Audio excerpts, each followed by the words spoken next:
25th week in ordinary time of the year, September 25th, 2024.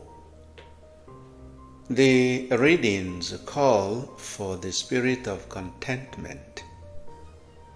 Are you satisfied with your life and what you have received?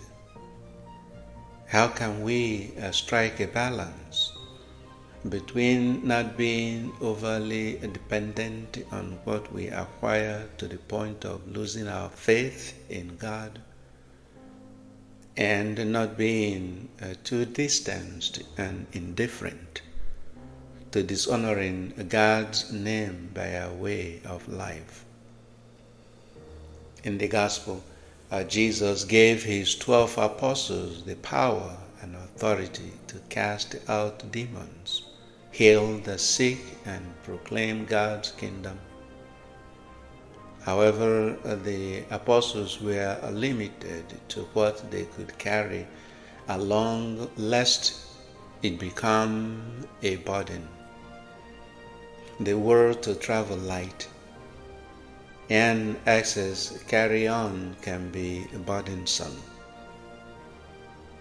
On the other hand, it calls for a reliance on God, a reminder that God is our source and provider. A seasoned priest once told me that when you take on a new assignment, you should never forget that you need two things: God and people. Over time, I have realized the truth and wisdom of his words. So Jesus instructed his apostles on what to do and what not to do. He called them the way they were and equipped them.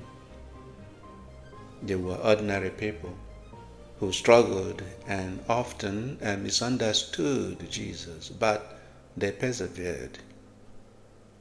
Preaching the gospel is the church's mission. Like the book of Proverbs tells us, we must find balance and our identity in God, and that is the gospel's message, and Jesus sends his apostles to convey it.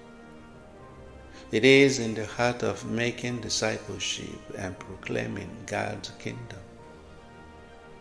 The goal is to become more like Jesus. For when our lives become a true testament to the gospel, Christ is visible in them. Father Santos K. Ebert. Have a blessed day.